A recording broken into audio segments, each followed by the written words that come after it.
law, and master.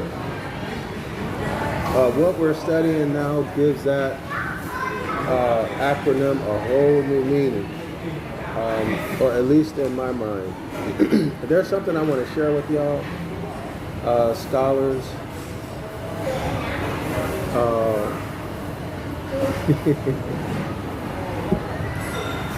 Something that actually blew me away, and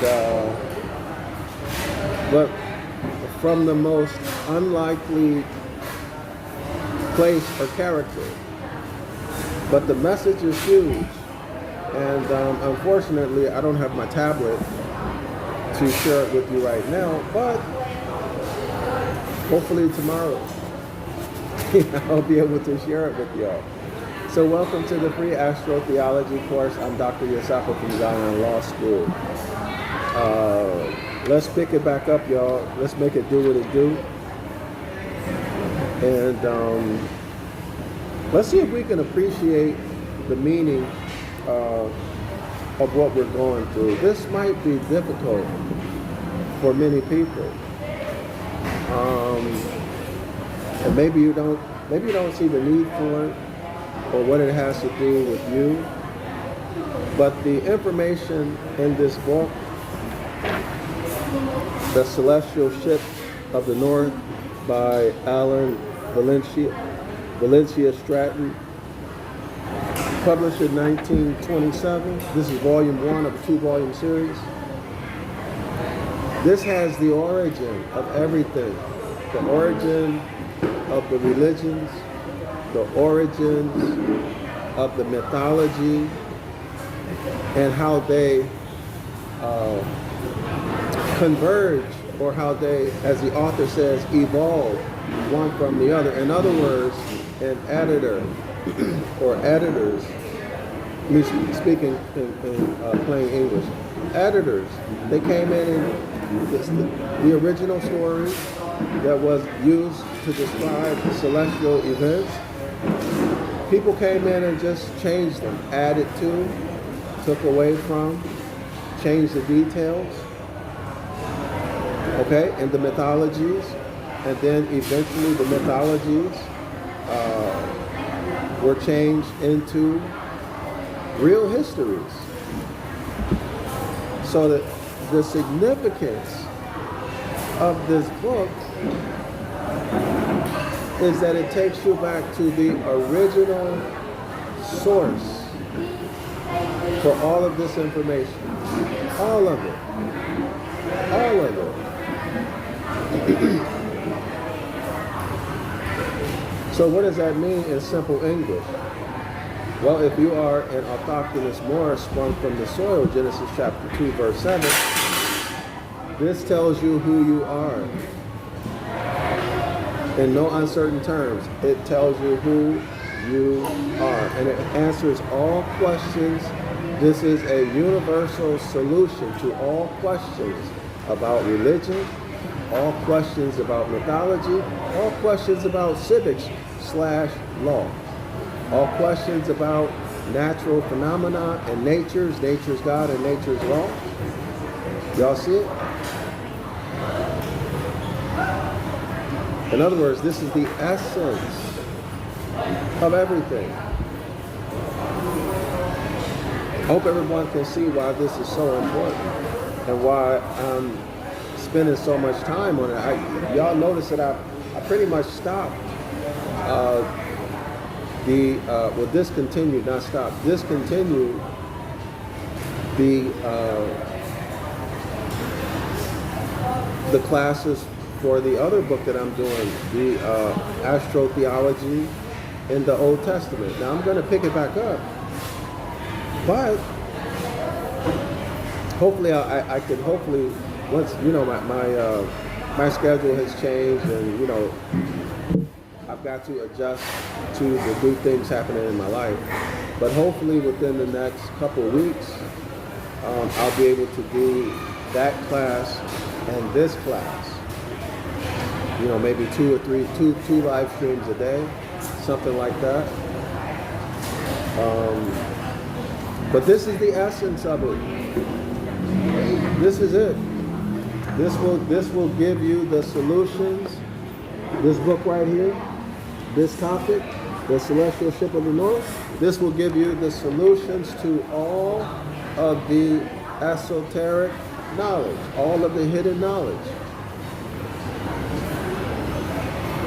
It's all in here. In other words, if you want to know about information that's in secret societies, well, guess what? It all comes from here. It all comes from here. It's all a remix of this. You know, yes, of course, editors came in and changed it, but the solar zodiac projection is an edit. It's an edit or a knockoff. In other words, it's colorable. It's a knockoff of the celestial ship of the north, which is a circumpolar zodiac projection. All right, y'all? So what I want to show y'all is that this information is known. It's known. And there's one particular character who put it in our face. Well, let me go ahead and say it. Y'all know the on the Islamic flag, there's what initially when you see it, you're taught, well, in school they teach you that all the Islamic flags have the crescent moon and the star. But when you study it more, you get into it, you find out that it's actually not the crescent moon, but it's the crescent, is it crescent Venus, y'all? Crescent Venus, I think it's crescent Venus. Yeah, I think it's crescent Venus. It only appears, or it's only visible as a crescent from Earth. So it's crescent Venus and a star. This is what you learn when you start studying. I didn't have an intention to talk about it, so I don't remember. But my memory tells me right now that it's Venus, okay? You can only see it from Earth in a crescent shape, all right? So they'll tell you that it's crescent, Venus, and a star. Now, how does this relate to us as autochthonous people? Whether you, no matter what your clan is, no matter what your tribe is, no matter what your nation is, okay, if you are in autochthonous Moor, this applies to you, okay? When you look at the Moorish flag, and Moorish, Moro, M-O-R-O, you still find the Moros in Southeast Asia. These are Moors. Moro is just another, is more, I think, in Spanish. Yeah, in Spanish, Moro, okay? As in Morena, Moro, okay? But Moor in law means land. Moor in law means land. And it's a well-established principle in law. That means it's a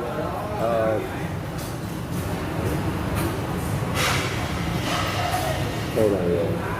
All right. So it's a well-established principle in law that land and law are inseparable. That Moors and law are inseparable, and that land is the substance and subject matter of the law, and that Moors are the substance and subject matter of the law.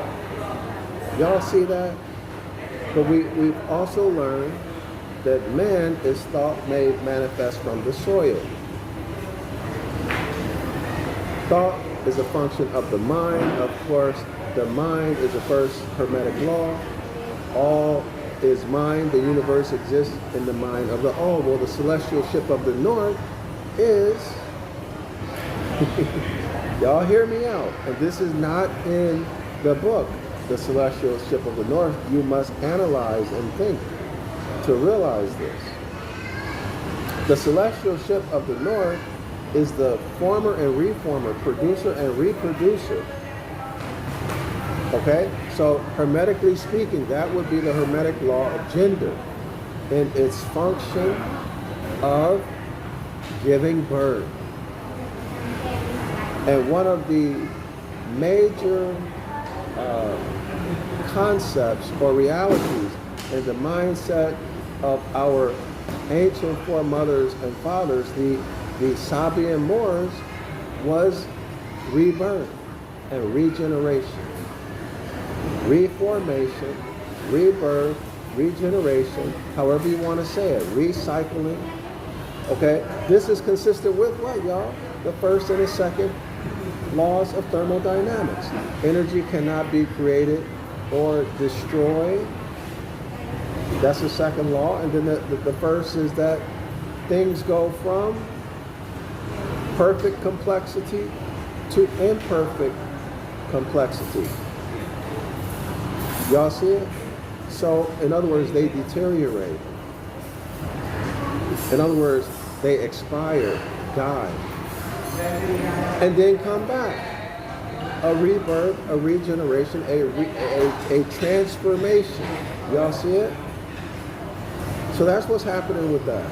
That's what's happening with that. Now, as I mentioned, the celestial ship of the north. This is the original zodiac. Okay? And there's a specific person who put it right in front of our face, and they never said anything about it. So what I've found is that what we were taught as you study the Islamic flag, going back to that, the crescent Venus and the star is not that all. But that crescent Venus or that crescent moon is none other than the celestial ship of the north. Y'all got that? See, it was figured or illustrated as a cup, or actually something that's in the shape of a banana. Like one of those ancient Egyptian reed ships. Okay, y'all look at a crescent moon or the crescent Venus, or you look at the crescent moon on the Islamic flag and turn it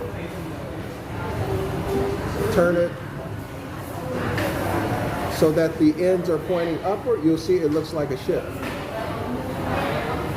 You'll see that it looks like a ship. I'm going to go over this in detail. All right, you're going to see that it looks like a ship. This is the celestial ship of the north. And the star is actually the North Pole star. The North Pole star.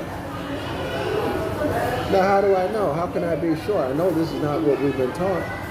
It's not what we've been taught. But how do I know? Why am I so certain of it? Well, because I'm going to tell you.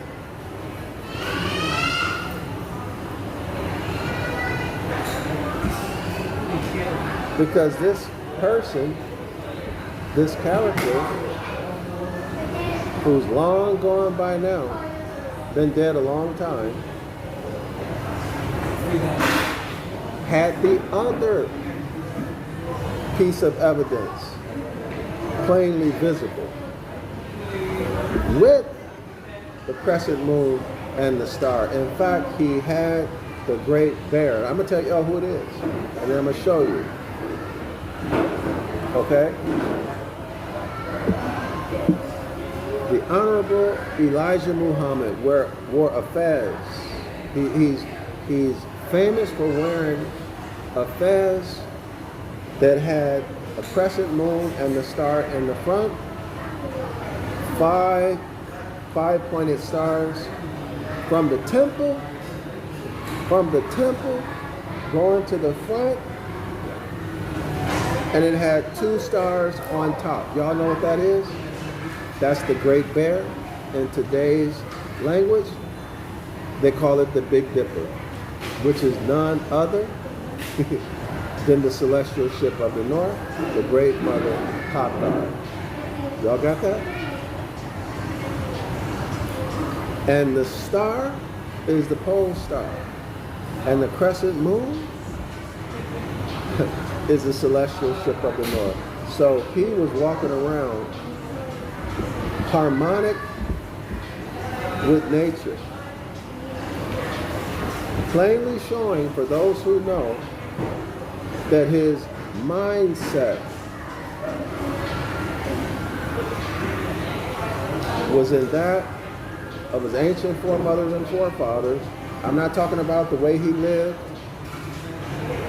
his lifestyle, or his politics, or his religion. I'm not talking about that at all. I'm talking about his fez.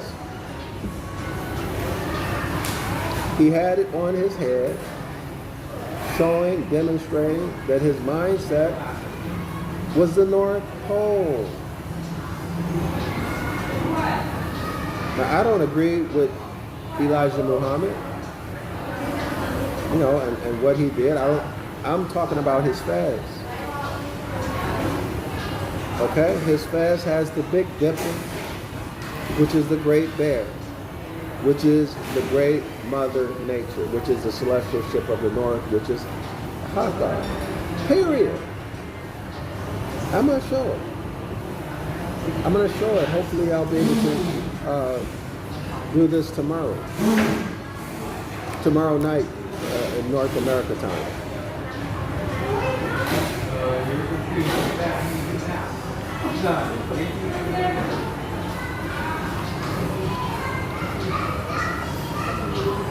So the crescent moon on his fez, and he's famous for his fez, right, y'all? When I was a little boy, I used to wonder, why does he wear that hat with the stars and the moon on it? That's what I used to wonder. Oh, and by the way, he has a sun here and a sun over here on his fez. Representing what, y'all? What does it represent? Exactly what CM Bay said it represents. The sun in the east is Aries. The sun on his fez are in his temple areas. The sun in the east is Aries. When suns are lying, they're in a dead state, and their head is in Aries. Their feet are in the west. This would be the west gate, right? We're talking about east gate, west gate. Their feet are in the west, which is Libra. The scales of justice, in other words, justice is being executed. So he's civilly dead. Stateless person, no birthright. He's civilly dead. He's civilly dead either as an atheist, civilly dead as any of the solar religions, or he's civilly dead. He's in a dead state because his mindset is in the solar zodiac projection. He's keeping time by the sun, the movement of the sun along the ecliptic, which is another way of saying the movement of the sun in and out of each of the 12 zodiac signs that there are today, which is not what the Saba Moors did. The Saba Moors kept time, and y'all know what I mean by keep time? Think about this expression. I know what time it is. We kept time by the north celestial, or the circumpolar, both poles, right? The Big Dipper in the north was the minute hand, and Sirius, the dog star, Canis Major in the south. Our ancestors drew a circle around that which was boundless. That which is boundless is space.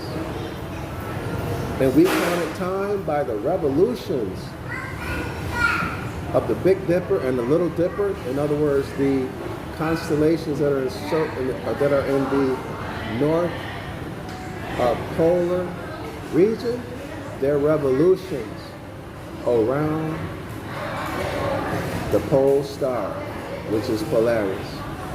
One revolution was an era of time. 2 revolutions, okay? 3 revolutions. This is how our ancestors created time. And it's how we created, when we drew that circle around that which is boundless, that's how we created geometry. Go look at C.M. Bay's work, Clock of Destiny. C.M. Bay said that when a man stands up erect so that his feet are at a 90 degrees perpendicular to that when he was laying down in his dead state, his head represents the North pole. He's talking about the north celestial pole. And his feet represent the south celestial pole. And we learned in this book right here, The Celestial Ship of the North, that the south celestial pole represents principles. Principles. Of course, the highest principles in the universe are love, truth, peace, freedom, and justice. This, y'all, is in C.M. Bay's work, Clock of Destiny, Volume 2, page 38. And here it is, the Honorable Elijah Muhammad wore a fez with the Great Mother, which we thought was a crescent moon,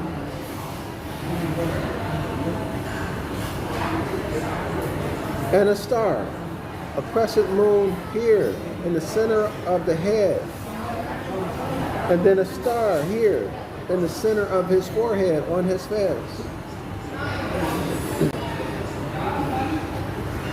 Isn't that where your third eye is?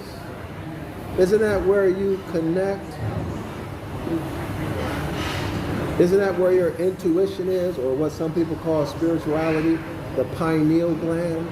He has a crescent moon, the celestial ship of the north, crescent Venus here, and then the pole star here, in the center of his fez, which is the center of his forehead.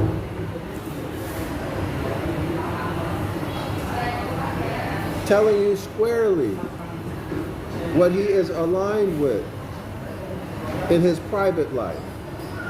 In other words, the life he's not telling you about. Maybe those people who are in the Adab chamber in Nation of Islam, maybe they all know it. I have no idea, but I know what I'm looking at. I saw, when I examined that fez, I counted the 5 pointed stars. There are 5.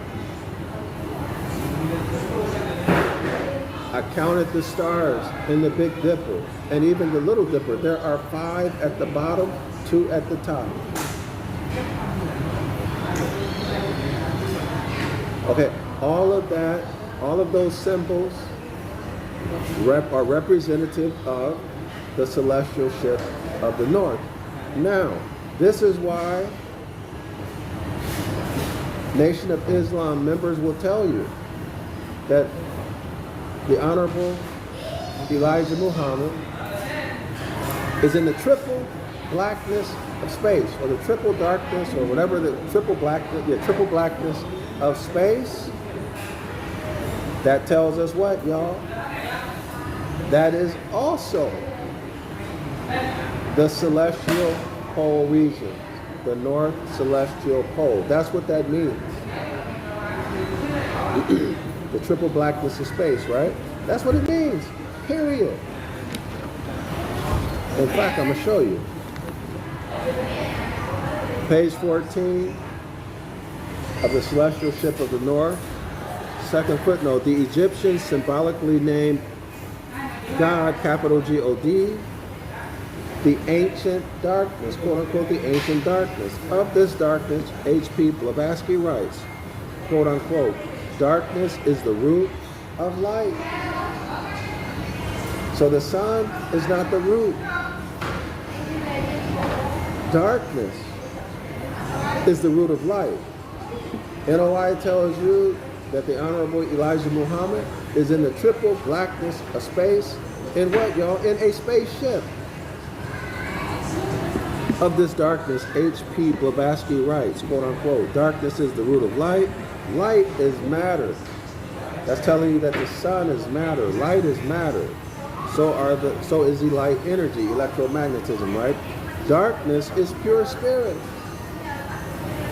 Darkness metaphysically is absolute light.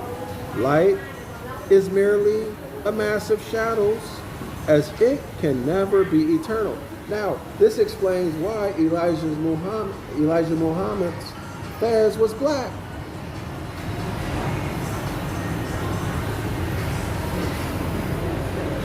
So light can never be eternal and is simply an illusion or Maya. Well, let me show you what else is said about darkness. Okay?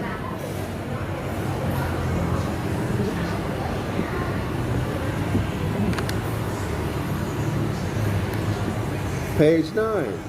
Night and darkness belong as symbols to very great antiquity. A superabundance of darkness. Well, the triple blackness of space is definitely a superabundance of darkness. Metaphysically is light. Darkness adopted illumination in order to make itself visible. Floyd, this is a footnote, that's a reference from Floyd Roberts. Okay, y'all? There you go. Elijah's Muhammad, his fez was black. The fez he's noted for is black. Okay, y'all read that. So what's my point? What's my point?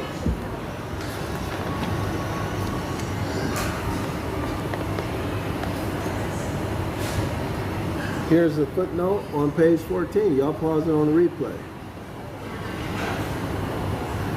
I don't think right now I need to make the point. I hope it's obvious.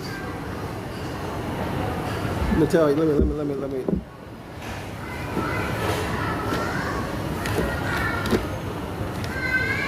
So, in other words, this information is known, is being hidden from you. Whether you are a astrologer in the Moorish movement, or if you are an astrologer and you ain't got nothing to do with Moors. You have been misled. And those people who are adepts at the highest level, they know this. And they know that as long as we are in, doesn't matter whether we are in the solar zodiac projection or not, meaning that you're in religion and you reject astrology. See, either way, you've been God. You've been God. Because that's not our ancient foremothers and forefathers mindset. That is a system that has been brought into being to replace our ancient foremothers and forefathers. In other words, it's brought into existence to replace us. Just like religion is a tool for conquest, the entire solar zodiac is a tool for conquest. Am I saying that it doesn't have applications? Absolutely not. That's not what I'm saying at all. I'm saying that we should not tell time by the sun and the movement of the sun. In fact, the Prophet Noble Drew Ali told us, go back to that mindset of our ancient foremothers and forefathers. And the celestial ship of the north is that mindset. Period. Let me show y'all. There's something else. Think about this.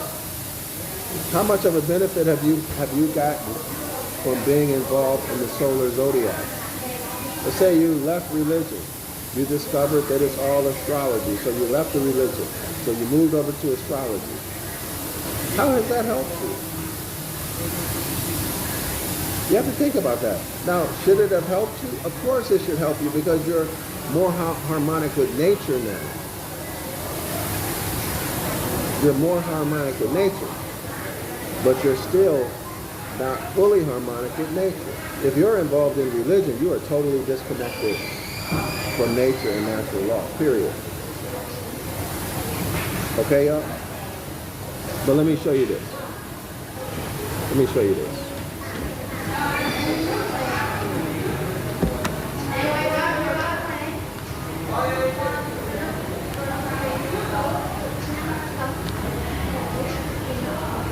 I just read this the other day.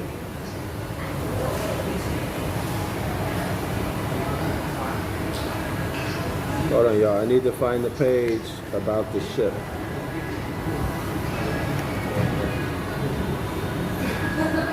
So the point of this is that when you go back to the celestial ship of the north, you realize that you are thought made manifest from the soil, and that you are eternal. But not just eternal, but you're the essence. You're the essence of all there is. Everything there is comes from you. Your thought made manifest from the soil, which means what, y'all?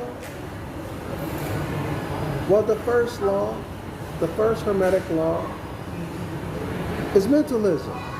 All is mind. The universe exists inside the mind of the all.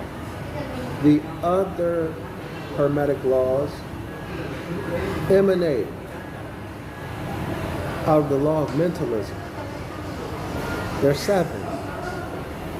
There's that number 7 again. There's 7 stars in the Great Bear, which is today the Big Dipper, which is the Great Mother. And then everything in the universe, seen and unseen, are produced and are governed by the Hermetic laws. Everything from celestial, all that is celestial, to all that is earthly. And do you wonder why you are the law, why you're the substance and subject matter of the law, and why you can manifest, why you can create? But right now, you're manifesting in the negative in the man. Because you don't even much know who you is, like my mom used to say. You don't even much know who you is. So once you get back to that state of mind of your ancient foremothers and forefathers, that old time religion, and I ain't talking about dogmatic religion, that old time religion, the drawing back to self. And self is consciousness, awareness, in its action of thinking, thought. And that's who you are. And if you ever learn that, accept it, and use it, you will free yourself. Assalamu alaikum, Islam to all the Moors. I, self, law, and master. Now you know what that truly means.